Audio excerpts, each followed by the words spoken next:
My name is Jason, and this is Just Watches. Okay, today we have a watch that I built from a kit from DIY Watch Club. This is something I have been wanting to try out for a long time, so when they reached out to me and offered me a kit for a review, I was excited for the opportunity. Now, full disclosure, I did receive this kit for free. So today I'm going to do a review of the kit, the overall experience, and then the watch itself. However, before we get to this review, if you're enjoying the contents of this channel, I invite you to subscribe, and if you're enjoying the contents of this individual video, please give it a thumbs up. Thank you so much.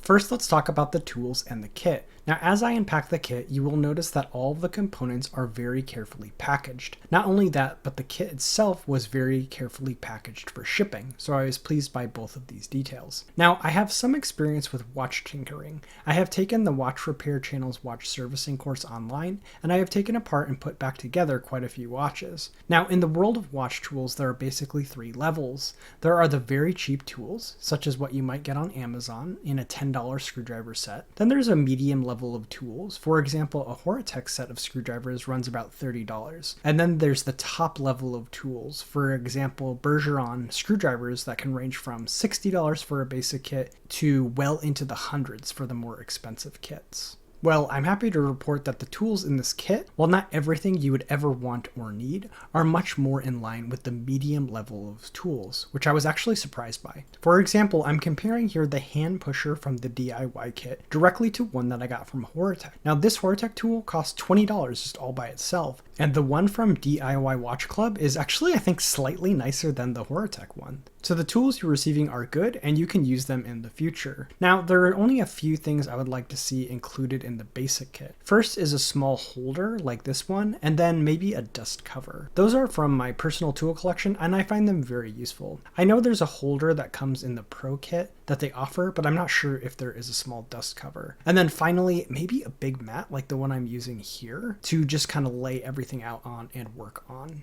These small additions might increase the experience slightly, but you are receiving everything you'll need to put the watch together.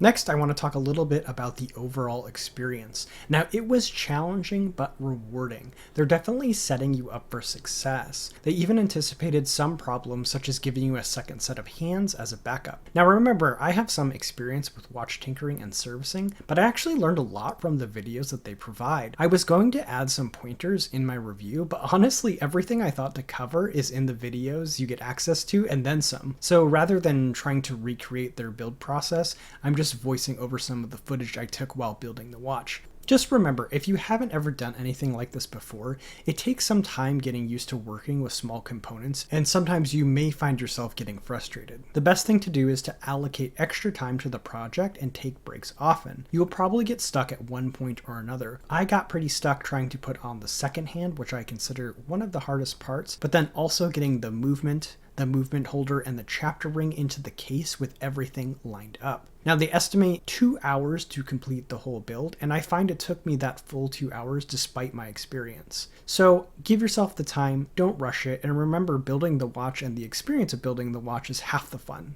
Okay, so that is what you get in the kit and the overall experience I had building the watch, but now I actually want to talk about the end product, the watch itself. So this watch, along with many others, is available on the DIY Watch Club website, which I have a link for in the description below. This specific kit is the NH72 dive watch with Sapphire dial, which costs $370, but there's often promotions and many options. And then within each kit, there's options to upgrade certain components. So the case on this watch is 41 millimeters, but the bezel is a touch proud of the case, so I measured it about 41.5 millimeters in diameter by 47.5 millimeters lug to lug. It's 14 millimeters thick, and then it has a 22 millimeter lug width opening. Now the case is a nice combination of brushing and polishing with a long chamfered edge that broadens towards the end of the lugs. The lugs curve down nicely, and there is a ring of high polish just above the case back. The crown is flanked by crown guards. Now overall, the watch is on the thicker side, but I have found it to wear quite comfortable on the wrist.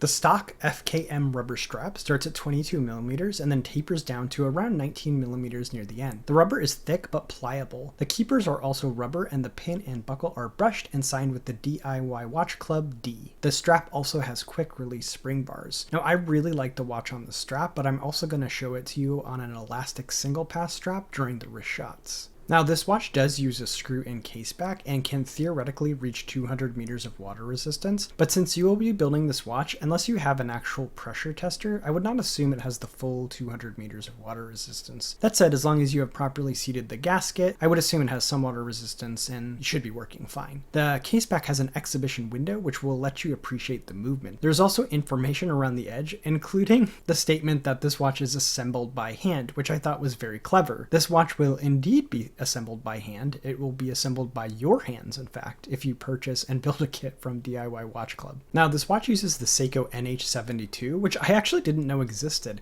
It's a skeletonized movement, and also many of the components are gunmetal. Now, this was a fantastic choice of movement. Because there's no calendar works for the date, you are able to see right into the movement through the translucent dial. And you can see the escapement, the balance wheel, and the barrel from the front of the watch. Now, this is much like an NH35. It's a 21,600 vibration per hour movement that hacks, hand winds, and has a power reserve of 42 hours and a stated accuracy of -20 to +40 seconds a day. But I usually find these run closer to plus or minus 10 seconds a day. Additionally, they have instructions in the video on how to regulate the movement. And since you'll be building this watch anyways, if you have access to a Timegrapher, this is another fun thing to consider while building this kit. The 7mm screw down crown is nicely knurled and signed with an etched D. It's a great size to wind and operate the watch despite the crown guards because of its larger diameter. The threading and unthreading action is very smooth. The domed sapphire crystal slopes in line with the slope of the bezel, and at its height is about 0.5 millimeter proud of the bezel. The dome causes great distortions when viewed from the side. This was an upgrade to the kit, but it isn't unreasonable in price to add a sapphire crystal. The 60-click bezel is nicely knurled. The action is consistent and snappy, if not a touch stiff. I'm very happy to say everything lines up at 12 because, well, I put in all the components, including the bezel insert and the chapter ring, and I made sure they lined up at 12. A little bit of a tip here, there's a touch of backplay in the bezel, so be sure if you order a kit to make sure the bezel has seated back before applying the insert or the alignment will be off. Speaking of the insert, it is aluminum and fully lumed. The first 20 minutes are marked off with dashes and the last 3 are red, which is the only splash of color on the watch.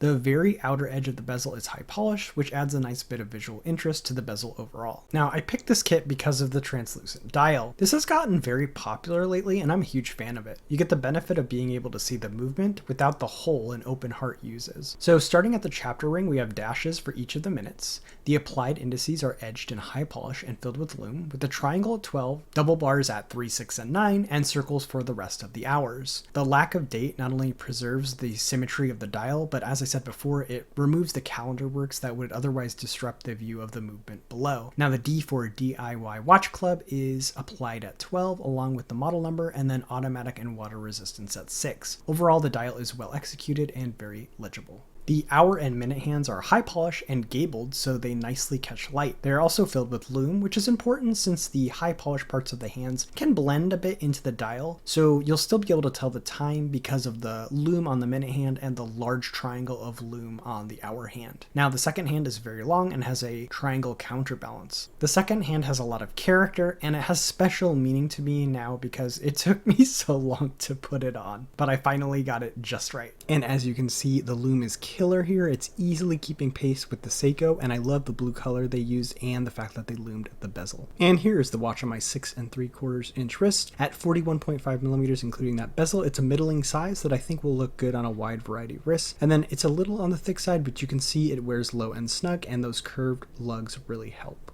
And then just for fun, here it is on an elastic strap with a red stripe to tie into that splash of red on the bezel. So first I'll give pros and cons of the watch itself, then I'll talk a bit about the whole experience. For the watch, I really like the translucent dial, the skeletonized movement, the killer lume, and the 60-click bezel. The watch looks really good in person, which is quite the bonus considering part of what you're paying for is the overall experience of building it, but it's quite nice when you like the watch at the end as well. As for cons, there isn't a really good way around this, but I'm not sure what the water resistance really is without testing it. So if you're an actual diver or you're going to take this into some intense water environments, you might think twice unless you can get the water resistance tested. Second, I'd like to see a bit more splashes of red somewhere else on the dial or not putting any red on the bezel. Just the 3 dashes of red on the bezel felt a bit out of place to me, and it wasn't until I put it on a black strap with the red stripe that it made it feel more at home. Now you can order different color components, including the hands, so there are solutions to this, but as a base setup, it's just my observation.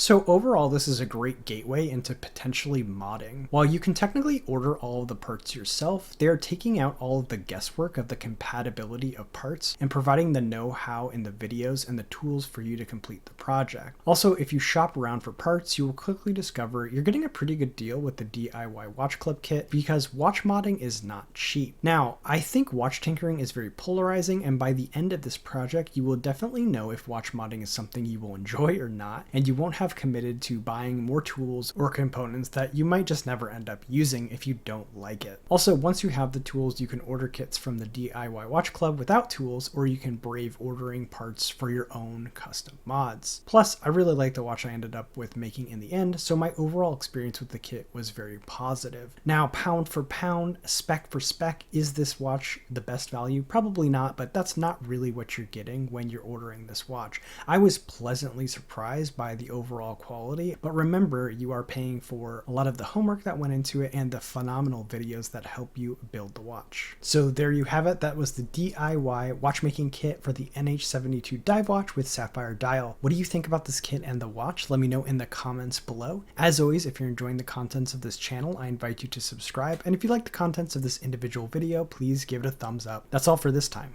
My name is Jason, and you have been watching Just Watches.